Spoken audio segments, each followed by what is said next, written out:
The family that vacations together stays together. At least, that was the plan. Except now, the dastardly desk clerk is saying he can't confirm your connecting rooms. Wait, what? That's right, ma'am. You have rooms 201 and 709. No, we cannot be 5 floors away from our kids. The doors have double locks. They'll be fine. When you want connecting rooms confirmed before you arrive, it matters where you stay. Welcome to Hilton. I see your connecting rooms are already confirmed.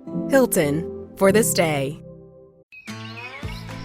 You are tuned in to the FowlWeather Podcast, the forecast to your next successful hunt. Coming to you from the home office, Jack's Reef, New York. All right, folks, another great guest today on the FowlWeather Podcast. Nick Hoffard is the general manager of the Barker Ranch, which is a world-class 2,000-plus acre duck hunting club located in West Richland, which is in Washington State. We haven't had a lot of way out west folks on here, and I really wanted to get some Pacific Flyway stuff going. So Nick is tasked with wetland and habitat management of the ranch, brings a wealth of expertise to this discussion, and really excited to have you on, Nick. Welcome. Yeah, thank you. I'm glad to be here. I appreciate the opportunity. Yeah, so I got your bio. Small town, Northwest Minnesota to Washington. That's a fun one. Sounds like you did right from high school, went to Northern State University in Aberdeen, South Dakota, which is, I mean, I've kicked around South Dakota a bunch. Hadn't heard of that place, but got a bachelor's in wildlife biology. Might have to look it up because I'm always looking for new places to potentially teach and move. And I love that part of the world. Aberdeen, South Dakota is beautiful. But from there, it sounded like you went right in as an intern at Barker Ranch and then kind of worked into your general manager position today. So maybe give us a quick rundown of like that kind of flow of that career from internship right into the into being the general manager there. Right. So I did leave out a little bit from high school. I did go to junior college because I had no idea what I wanted to do. The only thing at that point in my life I knew I wanted to do was keep playing baseball. So I went to junior college for 2 years and then went to Northern State and started off as a business marketing major. And after taking accounting 2, I quickly realized that business is not what I wanted to do. And so I switched into wildlife. And after graduating from Northern, I was looking on the Al Apton job listserv and Texas A&M job boards, just trying to find something out of my comfort zone. I wanted to move out of the Midwest and go, for a year, go see a different part of the country, and then, maybe move the following year to another different part of the country and just broaden my horizons. And I saw the internship posting for the Barker Ranch. I got a phone call from Michael Crowder and interviewed me and ended up, I think I graduated on May 11th, or no, sorry. I graduated on May 6th. And on May 11th, I was out here at the Barker Ranch starting as an intern. So it was and that was 2.5 days of travel. So it wasn't a lot of time to sit at home and relax. But after a year out here, Crowder had asked me, what are you going to do next year? And I had given it zero thought throughout the summer, and it's now October, and I kind of told him I have no idea. Can I come back here? And so he allowed me to come back here the following year as a foreman, and I think I was a foreman until 2020, I want to say, and then got the assistant manager promotion. And then in February of 2024 of last year, my now wife and I actually moved back to Minnesota. We were about an hour west of Minneapolis, and I worked for Ducks Unlimited as a habitat biologist for a year. And then we moved back out here in February of this year to take over for myself as general manager here at the ranch. So we were back in Minnesota for 363 days, so not quite a year. Just a little stint back home to learn that you wanted to go back west, right? Yeah. So, but you mentioned a name that's familiar to me, Michael Crowder. He was the general manager prior to you, I believe, and now he works in policy, in the policy sector with Ducks Unlimited. We're looking at having him on to chat about DU policy stuff as well. But I've worked with him. I've had interns out there from New York, and they kind of come from all over the place to Barker, don't they? Interestingly, yes. I mean, it's this like cool Western experience for a lot of these kids. Yeah, it's kind of crazy seeing where our interns actually come from. And And I don't know I think maybe 2016 is the year that Crowder started the internship program. So I was a few years into it before he had started it. But yeah, it's like if you drew a line with the Mississippi River and split the country west to east, I'd say like 85% to 90% of our interns come from the east. A lot of New York students, Mississippi students, Arkansas, Carolinas, some Texas kids. It's a lot longer drive, but it seems like there's a lot more interest coming from the east side than there is in western states. It could just be the sheer number of universities we have too. We're just overwhelmed with them to a large degree. Right. I mean, there's a possibility of just that. But you noted that you moved up to foreman before you went to general manager. I've looked at that job position posting before. There's a lot of equipment time in that foreman position, isn't there, on the ranch? Yeah. Or? Yeah. I mean, we have excavator, bulldozer, tractor with multiple implements. So there's a lot of equipment time.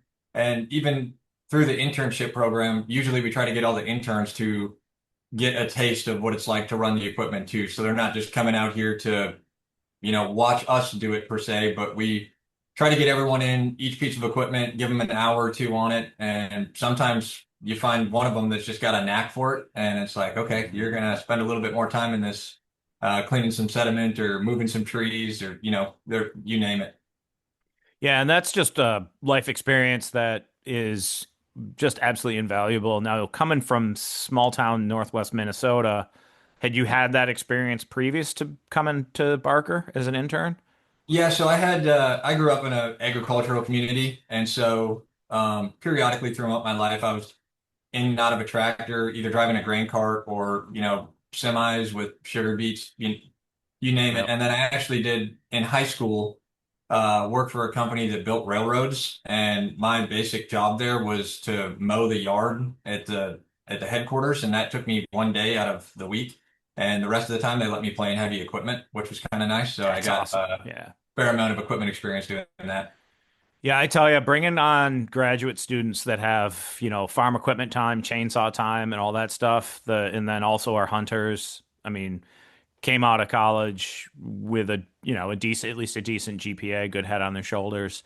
Those are just all amazing assets. And you noted one thing, grain cart driver. So you were accustomed to getting yelled at a lot, because that's one of the the stressy things on the farm is to keep that thing in the right place. Yeah, it was between that and then growing up, my dad had a mechanic shop. So my dad was my boss from the time that I was like 11, I think 12. And so he would get after me a little bit too. So I was pretty accustomed to getting yelled at. You held the flashlight wrong all the time, probably. Yeah, that's exactly it. Hey, so let's jump a little bit into how season's been, duck migration timing, your water conditions out there. Give us a little feel for, how when your duck season opened, what's going on now, and just general, conditions for growing duck food and making duck habitat this year. Just a broad comment would be awesome from you, Nick. Yeah, sure. So our season kicked off a little over a week ago now. It was October 11th was opening day. We had a lot of birds. We still have a lot of birds around in the entire area in the lower basin down here. Shooting was good. Throughout the summer, water conditions were stable. And here on the ranch, we flood irrigate almost everything. And so we get water on, water off. And so, we were able to do that just like every other summer. We got a lot of groceries in the ground. The moist soil food looks really good. We got great stands of smart weeds, water grass, all of the duck goodies that the duck wants. So, yeah, I'm optimistic. We haven't really seen a giant influx of a migration yet. Optimistic that it'll be here in the near future. So a lot of the birds around right now are still local birds, I think. Okay. So you're along what is it? Are you on the Yakima River? Yeah. So we border the Yakima River, but we're within 2 miles maybe of the Columbia as well. The confluence, even where the Yakima flows into the Columbia. And then we also have the Snake River here, which that's probably 15, 20 miles away, where the Snake River flows into the Columbia as well. Yeah. That's the big draw largely. And now, are you pulling water out of the ground, or are you pulling it right out of the rivers? No, it comes out of the Yakima. It does. Okay. Yep. Okay. That's cool. So it's kind of an unlimited resource, and then you can dump it when you need to. So the moist soil thing is really no problem at all, right? That's what I was going to ask is like what you've done a bunch of wetland restoration, I think berms, all that stuff, water control structures on that 2,000 plus acres. But like what amount of that is moist soil? What amount of that is crops and such? Like what do you all incorporate to attract and feed these birds? I would say in the high 90% of what we have, like probably 95+% is just moist soil. It's natural vegetation that grows, and we're able to, with the infrastructure on the ranch, with the flashboard risers, water control structures that we have, we're able to manipulate the water level to, target the species that we're trying to get to grow, whether it's smart weeds, water grasses, things like that. And with that, we do get some of the bad like cockaburs, Bidens, things, beggars, ticks, things like that. And we'll go in, spot spray some of those to get them out of there. Pass pound stickum is another one that will just blanket ponds. And so we'll get in, try to get rid of that stuff and allow the natural vegetation, the good stuff to come up and grow. How many days have you had empty skies over the duck blind? Your property can be more with Wildlife Strategies. It is no secret that hiring a consultant, an expert in managing water, woods, and fields, an expert in duck food, an expert in hunting pressure management, hiring a consultant yields better habitat for the critters you chase. Less empty skies, more quality days of field, more smiles for miles with family and friends. If that's your game and goal, contact Ryan Delaney at ryan@farmlg.com for a site visit. This is why I can't move west is you're actually naming plants that I haven't heard of, or, you're using common names that might be something that are things I know, but I don't know the common names. So, and I tell you, we don't really grow Bidens on purpose. It's a pain in the ass because it gets in the dog's fur, gets in their eyes. I mean, I got goggles for my dog, but man, the ducks love that stuff. It's high protein. Hunters hate it though, I think is probably why you're nuking it, right? Yeah, that's our big thing is, dogs, nobody, myself included, wants to go out and have a great duck hunt and then get home and have to brush your dog for 2 hours because they're covered in cockaburs and Bidens, or you're picking them off your coat. You put them in the washing machine in the dryer, and then you're picking out, handfuls of Bidens out of the lint trap. It's not fun. Yeah. Yeah. Well, cockabur, we know ducks don't eat, but Bidens, they do. And, what's funny in our house is my wife will come home. I take the dogs hunting in the morning. She comes home from work and she's like, "Did you do anything with the dog afterwards?" I'm like, "Well, I took her vest off." And she's sleeping on the porch, still her butt's still covered in mud.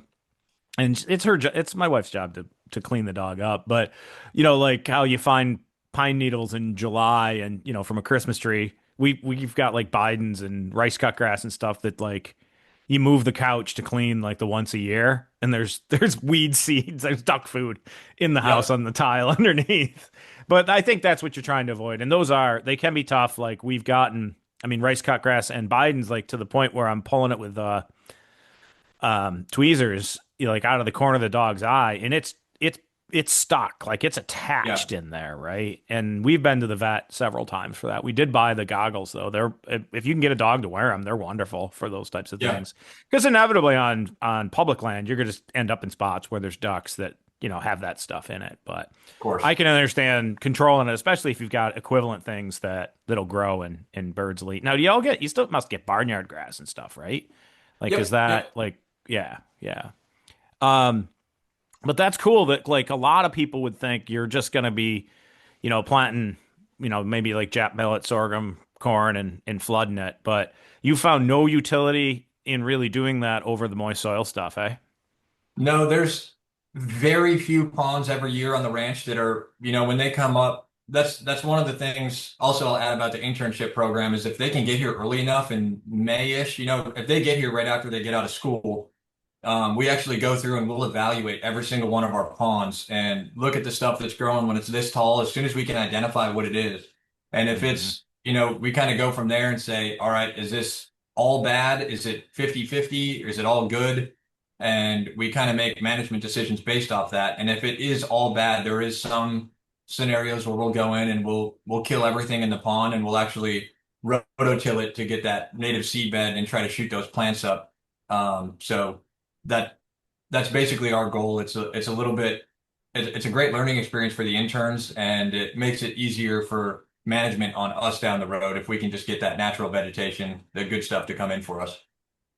Yeah, and that stuff's already there. People are like, "What should I plant?" I'm like, "It's in the seed bank, man. Yep. You've just got to manipulate that soil properly. You got to get the water off at the right time. Make hot mud, hot dirt, and this stuff's gonna grow." I'm like, if you can grow weeds in your garden, you can grow moist soil pretty much, you know. Yep. It's the nuances though, like finding the, knowing your plants, learning your plants, and then knowing where the invasives are. And that's cool to get the interns in there and make them realize that, I teach I do a whole lecture on important wetland plants, right? And I talk about the bad stuff too. And a lot of them are like, yeah, yeah, yeah. And then maybe they get a job like this one, and they're like, I get these emails or calls from students afterwards, and they're like, believe it or not, Dr. Schumer, the stuff you taught me was useful. And I'm like, yeah, I know it was, because I've been doing these things too. I just don't sit in the halls of academia. So, but that real life experience, you can't trade that for anything at all, man. Right. Yeah. How do you hide in that stuff though? Because that's a problem in moist soil. Is like do you guys have pits, or what do you all work with mostly? No, we have we have not so much a trees. It is a large bush, the Russian olive trees. And so most all of our moist soil units are surrounded by Russian olive trees. And so we're able to stick duck blinds in that are actually all movable duck blinds. We can pick them up with the tractor forks and relocate them to a different place if we want to. But the Russian olive trees, as big of a pain in the butt as they are with their thorns and things like that, they actually can hide a duck blind pretty darn well. And so that's basically how we stay hidden, is just brushing our blinds with Russian olive trees. That's cool. You have blinds out in the wetland? They're not just like along the edges on the berm then, right? We have a little bit of both. Some of them, I would say the majority of them are on the berms, in the edge of the Russian olive trees. Sometimes there's clumps of Russian olive trees growing in the wetland, and we'll stick a blind out there. And the blinds that are out in the open per se, we'll actually take limbs of Russian olive trees and kind of make our own brush pile around them to try to hide them and break up the box of the blind and stuff like that. These ducks though, like you said, you started, on the 11th, you told me you're in a 2-day closure right now, Yep. right? Yep. And you got a 107-day season, which is awesome. You can't beat that. Yeah. But these ducks get pretty smart over those first few weeks and start to know what blobs look like, or Yeah, how's that go? they start to figure it out. It doesn't seem that they necessarily, the blinds that are out there are part of their habitat. So they kind of get accustomed and used to the blinds, where it's like in the Midwest, if you park whatever type of tractor implement, or a tractor breaks down and it's sitting in the field for 2 weeks, those birds are going to be feeding, 50 feet from the tractor. It's kind of the same thing with the blinds. They get smart and wary of decoys. They'll get call shy, anything, they're trying to pick everything apart. And if something doesn't look realistic to them, they get a little fussy once they start getting shot at a little bit. Yeah, I'd expect that. So you're really waiting on this is, one of our taglines is fresh ducks hot from the north, and the thing that we tend to try to predict. When that happens, does that completely change the hunting experience there, and how birds decoy, or do some of them show up smart already? Yeah, you can definitely tell when we get new birds in that haven't been here on the ranch for, a period of time. They definitely decoy a little bit better, a little bit dumber per se, a little bit easier to kill. And, just like any other place in the entire country, the longer they're here, the smarter they get. So, but you definitely do notice when fresh birds come in, the hunting, typically the success rate gets a little bit higher, I'd say. It's probably only like 1 or 2 days though. That's what I find, right? When you get these pretty naive ducks that come in from Canada, like when we're in New York, you'll get, if it's a weather system where you get a big slug of birds coming in and it's going to freeze up and they're pushing to put feed bags on, you can squeeze 5 days out of it, but I always feel like it's like 2, Right. usually. Yeah. And it's like you mentioned, it's all weather dependent too. Because if we have stale ducks and we get close to freezing or a light freeze or something like that with a good wind, the hunting gets great. And it's just like that everywhere else in the country. It's, a lot dependent on the weather. Yeah, so I was going to ask you differences in the migration between Minnesota and where y'all are at now, and does it kind of feel the same? No, not at all. Why there's more ducks, but like the migration different in and of itself, you feel? Yeah, so where I grew up hunting in northern Minnesota, I was 60 to 70 miles from Canada and I don't know, 50, 60 miles east of North Dakota. So I was way up in the northwest corner of Minnesota. And up there, winter can hit in the beginning of October or winter can hit at the beginning of December. And we also have the running joke, that this is just false winter number one, and then you'll get fall number two come around the corner. So there was times growing up that, opening day, we're shooting nothing but brown ducks at that point in September. And then the following weekend we could be frozen and all the birds are in southern or central Minnesota. So as far as the migration, kind of where I was at, I'd say by the time the migration really hit, we were kind of frozen. And so the birds kind of skipped us. So I never really got to experience that in Minnesota. In South Dakota, in Aberdeen, where I went to school, you would definitely see it. And the migrations are fairly similar to where, overnight it would seem that you'd see just a giant influx of ducks, mallards, widgeon, pintail, things like that, you'd hunt somewhere on a Saturday and they'd be sparse. And then that next Sunday, there'd be, tenfold of the birds that were out there. Yeah. Yeah.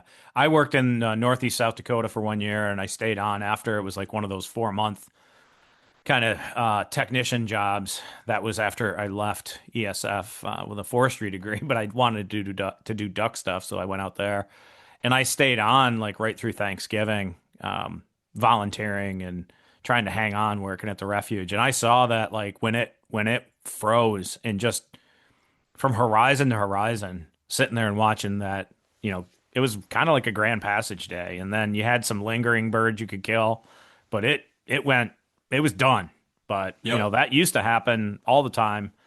Earlier than even the year I was there, I was lucky that I made it through, I think, Thanksgiving, right? And it's increasingly, common that that's going on out there. Now, so geographically, you guys are in the Intermountain Range, correct? So you're between mountain ranges, or what are you? Kind of high desertish? Like, what is it specifically? I don't even know what you would call this. We're kind of, so we're in Southeast Washington. We'd be between the Blue Mountains and the Cascades. Okay. If you wanted to go further east would be the Rockies, but, so I wouldn't say it's high desert. I don't think our elevation's very high here. But it's kind of, our vegetation for the most part is a lot of sagebrush. Around here, if you get out and drive any direction, you're going to be driving through sagebrush for a while until you hit a mountain range. Yeah, it's pretty dry then is the point in general, right? Yeah, very, very dry climate. I think it's a 6-inch precipitation zone per year. So we barely get rain or snow or anything like that. Do you actually have to water your moist soil units? Like, do you have to put water on them to keep weeds growing? Because like most places don't have to do that, right? Yeah, no, we depending on how dry it is and the temperature and stuff like that through the summer, typically I'd say every 10 to 15, 16 days, we do a flood cycle where we'll come in and, put water on, give everything a nice drink, get the soil nice and wet, get things growing and, get the water off. And, we do have to irrigate a handful of times. That's crazy to irrigating to grow weeds. Like a farmer would lose his mind over that, I think. But it's just all you're doing is flushing and like getting their feet wet, basically, right? Just like a hard rain type thing. Yep, essentially that's basically what we're trying to emulate is just, get the soil nice, wet, and mucky, and then, depending on the temperatures and stuff like that, it could be, go in there and kick dust up a week later. So yeah, that's crazy. That's crazy. Yeah, I've tried to move west a few times and I just get nosebleeds and my body rejects it, I think. I'm originally from northern Germany is my ancestry largely. And I just don't, and I'm in the Northeast now, which is honestly a very wet climate. I think it's the wettest. The next would be like the Pacific Northwest, I think. But anyhow, y'all are mostly shooting mallards. Like what other main species do you really get into out there in general? Speaking not just of the ranch, but like in general, the Columbia Basin, you can pretty much find anything except for like a black duck out here. We have mallards, tons of widgeon, pintails, wood ducks, gadwall, shoveler, green-winged teal. Blue-winged teal are pretty few and far between. You see them sometimes in the spring. Same with cinnamon teal. Springtime migration, you'll see them. And then, as far as divers go, get lessers and greater scaup, ringnecks, buffleheads, canvasbacks, redheads. So it's, we get pretty much everything that come through this area. But do you have them on those? You've got impoundments deep enough that those birds are going to, like the diving ducks, even, you think, or not so much? Just regionally, they're there. There is certain areas, certain impoundments that we have that, we get some ringnecks and buffleheads and an occasional scaup, redhead, but typically they're sticking to the bigger water, the Columbia River, or even the Yakima right over here. So, but yeah, the divers do hang around here. Yeah, that's fun.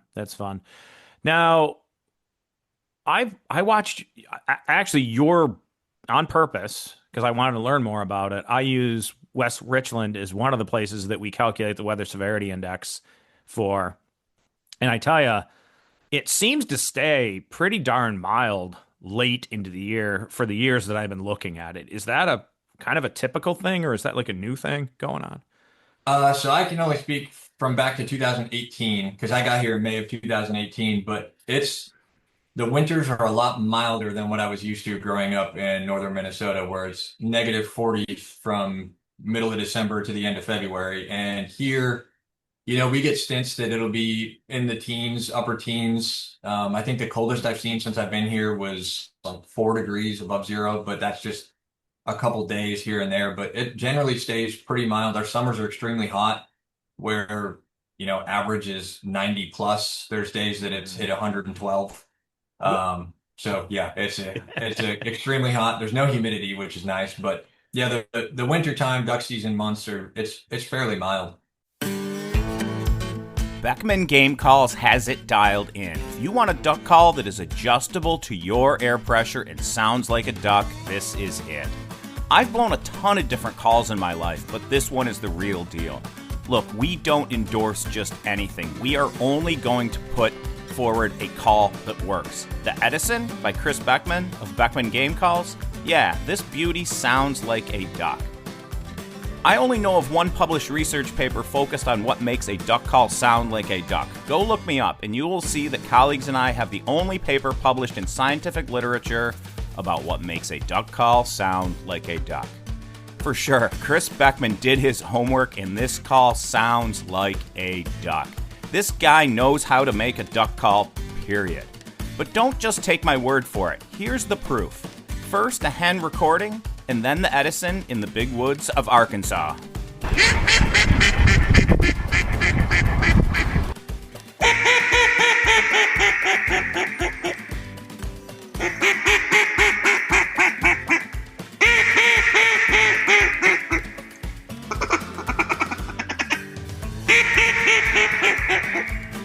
Visit them today at BeckmanGameCalls.com. Yeah, and the interns that I've had out there have said, "Man, it is hot out here, and the sun doesn't stop shining." They're like wishing for a cloud, I think. Yeah. But so with the rivers there though, and not much snow cover either, typically, right? Are the mallards and like the geese hanging out on the rivers and just doing, field flights on a daily basis type thing, or does it get to a point where it pushes them out even? And what would that be like if it does push them out completely? I'm guessing they leave at some point, but you tell me. I mean, you're the one that's there, obviously. So a winter crop that a lot of folks plant around here, and we have the McNary Refuge, which is the National Wildlife Refuge, 30 minutes or so from here. And that holds a lot of birds, and a lot of farmers put winter wheat in as a cover crop. And so typically the birds aren't leaving. I'm sure some do, but you don't really notice it. And they're going into those winter wheat fields and feeding on either leftover grain that was harvested or picking up the little green shoots. There's a lot of golf course birds in the area that just don't leave the golf course, or park birds, of course, just like anywhere. But yeah, I think, once birds get here in this area, with the weather being as mild as it is, as long as there's food available to them, you don't really see them push completely out of the area. But like your shovelers and greenwings and things like that will, right? You're talking more like big geese and mallards, or is everything staying? I've seen it to where, you kind of see everything still hang out and stay because there's still enough food on, the Yakima River for shovelers and things like that, and even the Columbia. And so, I mean, even towards the end of season, you're still seeing wood ducks and green-winged teal. And if we do get a hard freeze and it does get cold, you'll see less and less of them, but there is still some that stick around.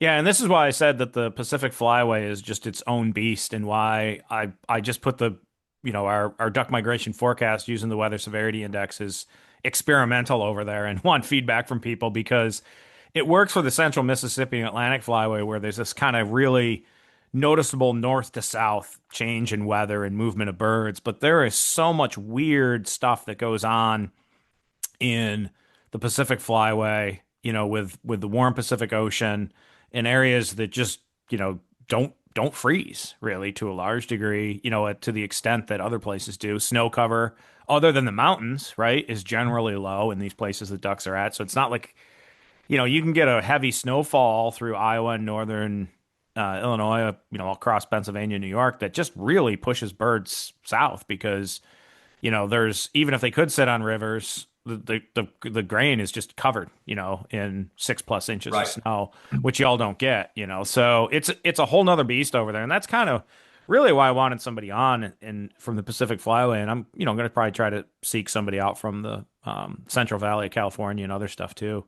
Cause somehow, birds are getting down there. They're moving through, they're getting to those places, but it sounds like you guys are increasingly a wintering place potentially, eh?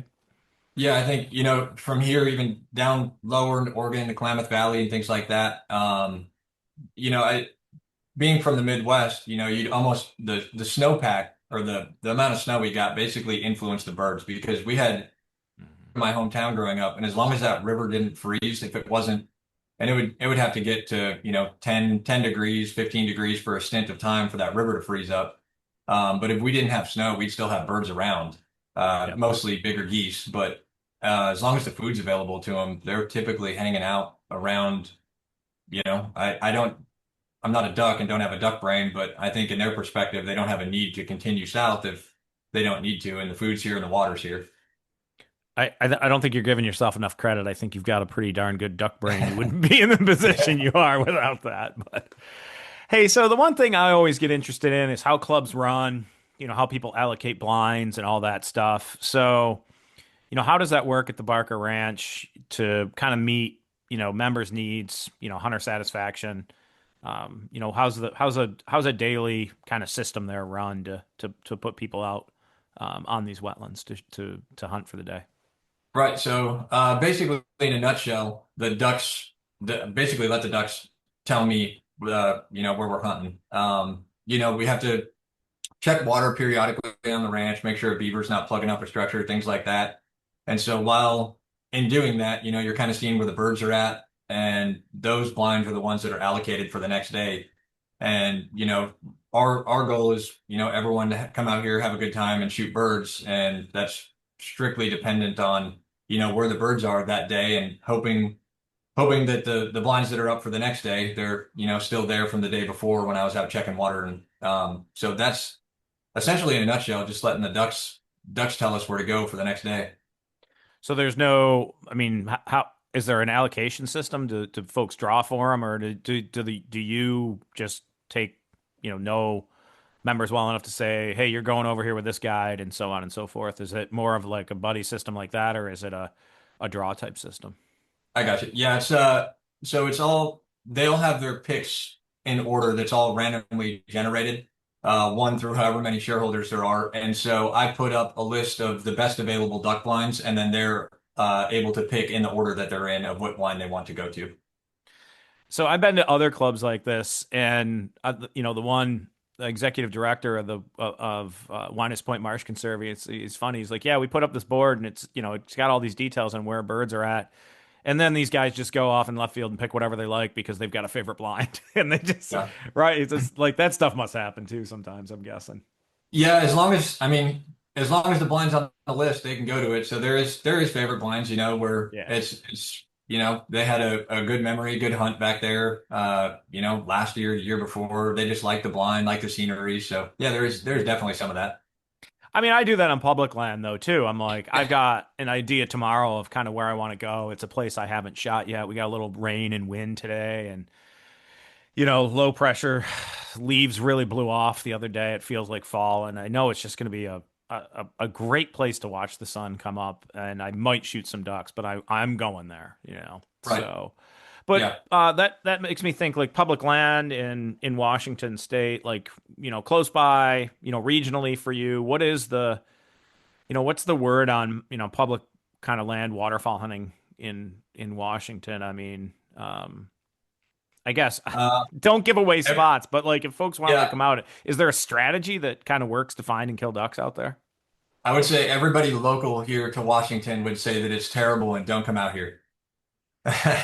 That tells me a lot already. Yeah, no, there's if you got a boat, there's a lot of walk-in places, access to public land as well. But the ticket here typically is availability to a boat to be able to get on the Columbia River. There's tons and tons of spots on the Columbia from, here downriver all the way to Oregon, all the way, upriver to, probably 2 hours upriver. That there's a lot of little bays and marshes and things like that are navigable bodyways that the ducks get into, hide in. So the public land hunting around here, if you're willing to put time in, just like anywhere else, if you're willing to put your boots on the ground, find where the ducks are, you can have a lot of success here. And out of the states that I've lived in and hunted, the public land hunting here it can be really good as long as you're willing to do the work for them.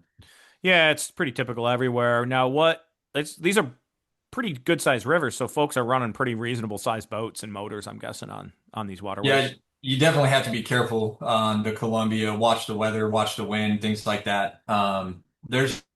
It's doable with 16-foot flat bottoms and stuff like that, but you're not going to want to be in a barge channel at 4 a.m. with 20-mile-an-hour winds, because I have a friend whose name I won't mention that may have capsized a boat, and it can get pretty hairy out there on the Columbia. It's a big river, it's a deep river, current's moving pretty fast, and when the wind kicks up, it can the rollers out there can be pretty treacherous.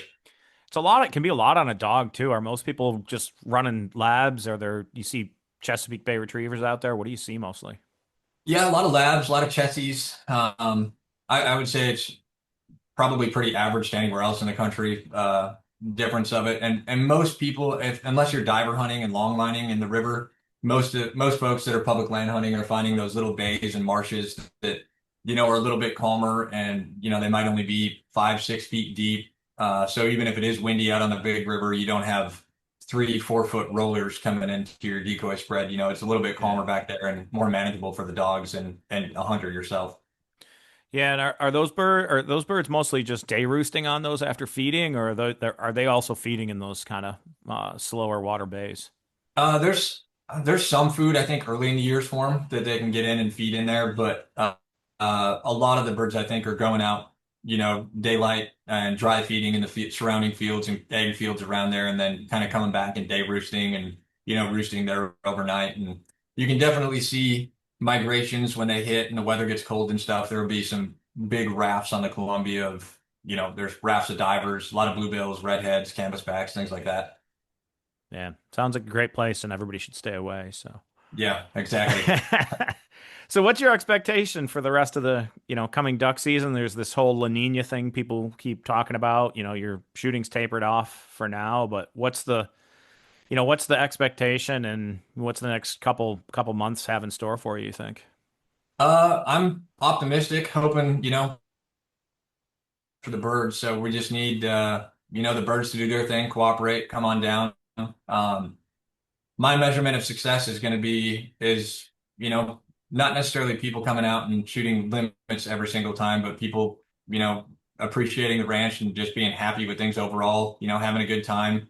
And, I think that's, shooting birds is also important, but I think the important thing is, enjoying each hunt and, kind of that's my optimism and my goal for the rest of the year is, the ducks, we can't control the ducks. So the ducks are going to have to do their thing, but overall, hopefully we continue shooting birds and yeah, just hoping for a good migration. Yeah. Yeah. Amen. We're in a rough spot right now. We've been dry and warm. Probably the worst I've seen in 13 years here living at the farm. Folks know that from listening to us, but hoping it's going to pick up November, December. I usually like to get in a couple real good weeks here early on the early ducks and then spend some real time getting after deer during the rut, for a few weeks and then do Thanksgiving stuff and hang out with family and then get right back at, December for us can be probably about the peak time, I would say, for for duck shooting. So I'm optimistic too. I'm doing what I can, chasing pheasants and stuff otherwise. But yeah, anything. Is it strictly ducks there at Barker Ranch, or do folks do? I mean, is there deer hunting? Is there upland bird hunting at all, or what is it? Waterfowl. So I mean, there's opportunities for geese if they come to the blind. We don't have a ton of areas where there are some areas where the geese hang out, but we don't really harvest a ton of geese. It's mostly strictly duck hunting. Yeah, good stuff. Well, why don't you do this? Let's give folks a real feel for, the internship program, kind of maybe from May till they go back to class, what year, sophomore, junior, senior type students y'all are looking for. And then I guess at the end I'll make sure and prompt you of like how folks can get a hold of you about the internship program and when that stuff gets announced too, Nick.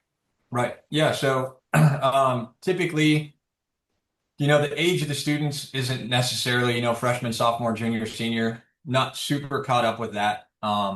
Typically a little bit later so they can, maybe between their freshman or sophomore year, they can get some other experience somewhere else. So maybe a little bit after that, but we have had freshman students before that have been great students and great employees. Really what you can expect, you're going to learn a bunch about moist soil management. Everybody that comes out here is going to get hands-on experience with, like I mentioned earlier, assessing the overall health of the pond early in the year, deciding what we're going to do. They'll get experience, identifying noxious weeds, what we don't want, what we do want.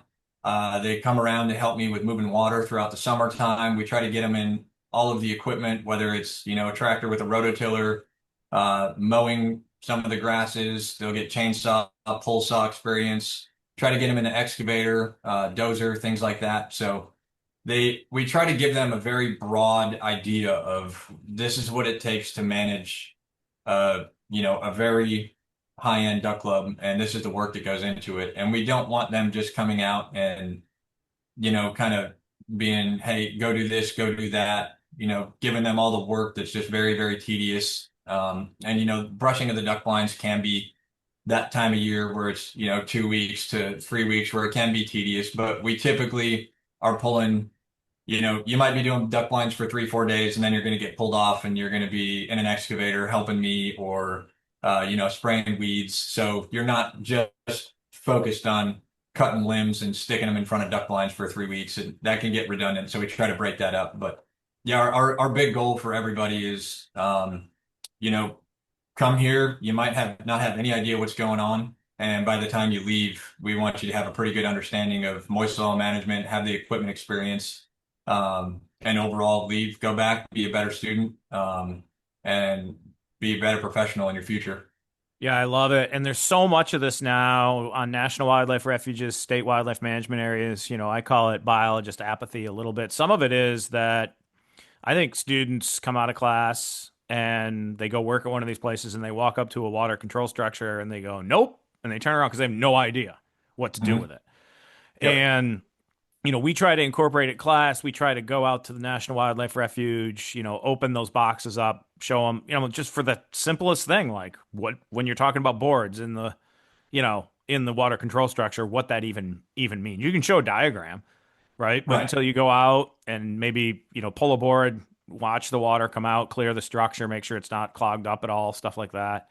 It's just like, it doesn't matter how much you're in the classroom and talk about it. When you see it, it just all starts to click, right? Right. And so it seems like what you're doing is grabbing students that have some, concept of this stuff already and really hitting them right in the face with it. So they have that real applied background. And again, then send them hopefully off to work at National Wildlife Refuges, state management areas, and take care of the ducks maybe better than some other people are coming out of other places. The Farmland Group is your one-stop shop for real estate brokerage, consulting, management, lending, and appraisal across Arkansas, Mississippi, Missouri, Louisiana, Georgia, Tennessee, and growing. Contact them today at farmlg.com. Hey, I'm telling you, do not hesitate because these folks are busy buying, selling, and providing consulting and management strategies that build value into your portfolio on your land. So get in the queue today. Get on their radar. Get on their books. Man, y'all won't be disappointed. Contact the Farmland Group today at farmlg.com. That's farmlg.com. Right. Yeah, and it's super rewarding getting students in May. And don't get me wrong, it can be frustrating that May timeframe because they have, everything might be new to them and they have no idea what's going on. And by the time they leave, whether it's, August, September, whenever they have to go back to school, it's very rewarding being able to, reach out to any one of them while they're still here on the ranch and be like, hey, I need you to hop in the tractor, hook up to the mower and go do this, where, when they showed up in May, they might have never used an air chuck in their life and aired up a tire. And so seeing them grow throughout the summer in just a few short months is super rewarding in the position that I'm in. Yeah, and that confidence in those kids, that's what I see in a lot of them is they're just really freaked out about the world in front of them. And you just got to give them some guidance and build that confidence that they can be independent and do these things, on their own or as part of a team. And that means a lot nowadays, I think, in getting these folks well tooled up, to be good wetland managers, good duck managers in general. So kudos, right. Nick. Love everything you're doing. So do we want to give out your info on how people can get a hold of you, or when do the internships come out, right? Yeah, typically they'll go out with the Al Afton listserv and also be posted on Texas A&M job board, typically December, January timeframe, maybe even a little bit earlier this year. But if anyone has inquiries, they can shoot me an email at gm@thebarkerranch.com. And I'd be free to answer any questions, or could even, forward the job listing from last year or something like that so they can look into it a little bit more. But yeah, as far as that goes, my hope is that, some good ears listen to this and take some interest and, reach out or look for that job posting. And what numbers are you grabbing each year? Is it like 3 to 6, or how many are you looking for? Yeah, I would say on average 3 to 6 would be pretty safe because it's myself and then a foreman who are here full time, and then typically, 3 to 6 interns is our goal of what we're looking for. Awesome. Well, thanks for giving us kind of a primer on up and over. I had a friend from Washington State that we went to Mississippi State with, and we called him up and over. So it's a part of the world a lot of the rest of us don't get to, and really neat area. And thanks for giving us a quick taste of it here today, Nick, and good luck with the rest of your season. We're going to jump into the migration forecast here to round out the episode. So y'all have a good one, and really appreciate you being on. All right, thank you so much. Have a good one. I appreciate it.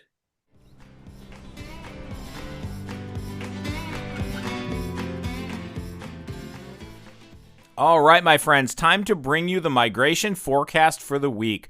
Remember that we are not producing migration reports, which are often days to weeks behind. We use our weather severity index algorithms to produce duck migration forecasts for the coming week for mallards, black ducks, pintails, widgeon, gadwall, green-winged teal, and shoveler. We also sprinkle in some diving duck migration forecasts as well. Ooh, but hey, to be blunt, it is a trickle week in general for the early migrating type ducks. We will cover mallards at the end here, and we'll start in the east this week with the upper portions of the U.S. Atlantic Flyway looking like a lose some, gain some week. Areas to the north of us in Ontario and Quebec look like all species other than mallards and black ducks will be on the move south. But the latitude of the home office here in Jack's Reef also looks like some greenwings, widgeon, and shoveler will move out. But we're also going to pick up some additional gadwall. The only pintails that we might see move in would be from way west, but I'm doubtful even of that. Nothing is really expected to need to make any moves south beyond Pennsylvania, but the real concern for us is holding ducks in the upper portions of the Atlantic Flyway because we have really low water levels in our wetlands. We grew great duck food this summer, but even with the ongoing rains, it just isn't enough to get water back up to that food, to the level of that food. So it continues to be my expectation that ducks will blow right by us and into the mid-latitudes. Not because of weather, but simply seeking food. They also might move kind of more in a southwest manner a bit, turning up in Ohio, Kentucky, and so on down the Ohio River as they run out of space and food in our part of the world. Our bright spot over here in the east is good rain starting around Thursday and going for about a 4-day period if the forecast holds.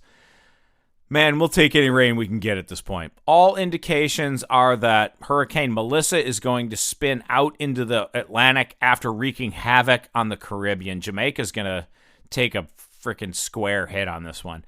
There is a sister low pressure system on the East Coast, and that is the rains we spoke about already Thursday through, I'd say, it's going to be like a Thursday, Friday, Saturday, Sunday thing this week. Another point here, though, for the East.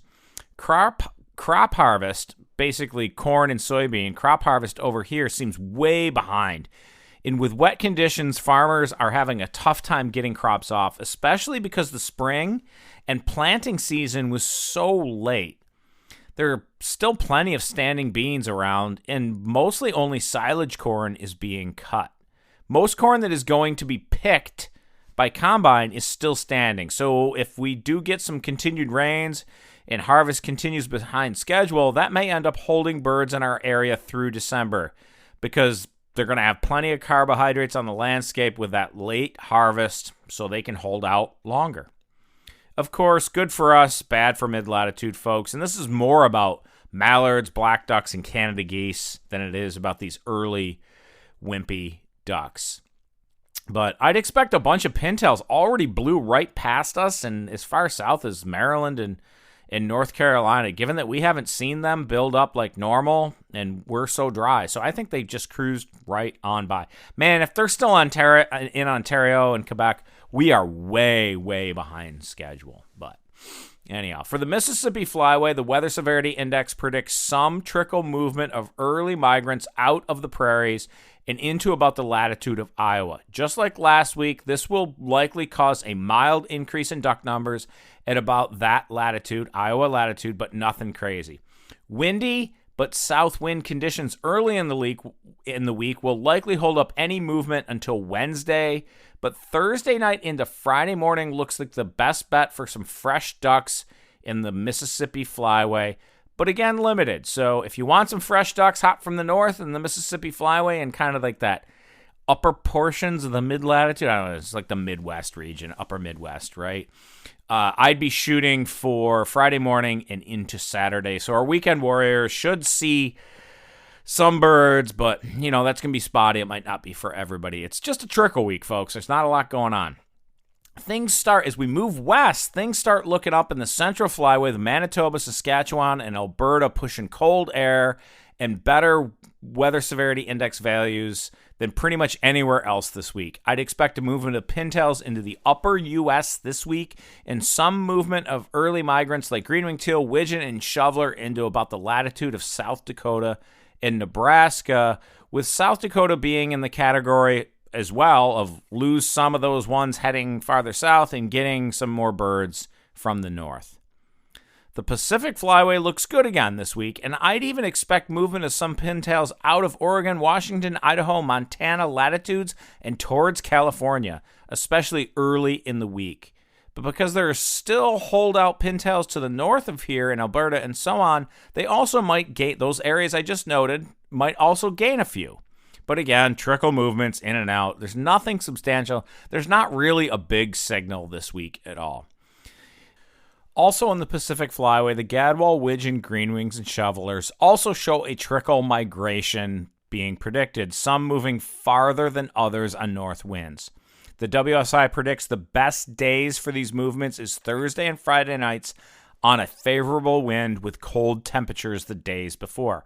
So hunting the next day into the weekend may provide fresh, naive ducks to lots of folks in the West. Man, for mallards and black ducks, they are sticky this week. Of course, mallards do all kinds of crazy stuff, and they can be found from north to south in some abundance. That's just mallards. They're kind of everywhere, right? But as far as weather and the big push, that is entirely absent this week. So in summary, it's kind of a BBD week, best bacon days all around all week this week. Better off cooking bacon in the blind because shooting is likely going to be slow. But worst days look kind of like today, Monday, in South Dakota and Nebraska region with substantial south winds and not a lot of expectation for movement, just no flight ducks, unless the wind moves around, some local birds a bit. We are really looking forward to dropping our long-term duck migration forecast next week, so make sure to tune in to see how La Nina will affect us. Will the Snow Advance Index give us an early entrance into winter? What's the polar vortex up to? And will we have that snow we need to refill the prairie pothole region? So tune in next week for the skinny on it all and let your friends know that the Foul Weather Podcast team is crunching the numbers and dropping the long-term duck migration forecast next Monday morning. Man, it's not the BPOP estimate, but I know a lot of folks get excited about what the long-term forecast looks like. We do it different. NOAA basically is using La Nina and El Nino, and they're not thinking about ducks. The Farmer's Almanac, the old one and the new one, is voodoo. The Foul Weather Podcast long-term duck migration forecast that estimates and predicts the movement of ducks throughout your duck season from November through January is just jam-packed. I tell you, I've been working on it. We've been working on it. It is jam-packed with cool information about pretty much where to hunt, when to hunt, and how this winter weather is going to affect our ducks, our duck habitat, and our duck hunting. So please do join us next week. Thanks again to our great guest, Nick Hoffard from the Barker Ranch in Washington State. Thanks for listening, and as always, may your skies be filled and shoot straight, my friends.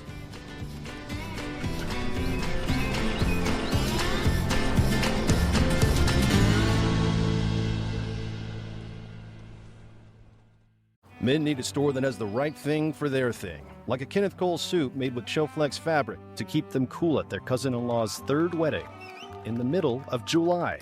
Whatever the thing, Men's Wearhouse has the clothes for it. Love the way you look, Men's Wearhouse. This episode is brought to you by LifeLock. It's Cybersecurity Awareness Month, and LifeLock has tips to protect your identity. Use strong passwords, set up multi-factor authentication, report phishing, and update the software on your devices. And for comprehensive identity protection, let LifeLock alert you to suspicious uses of your personal information. LifeLock also fixes identity theft, guaranteed or your money back. Stay smart, safe, and protected with a 30-day free trial at LifeLock.com/podcast. Terms apply.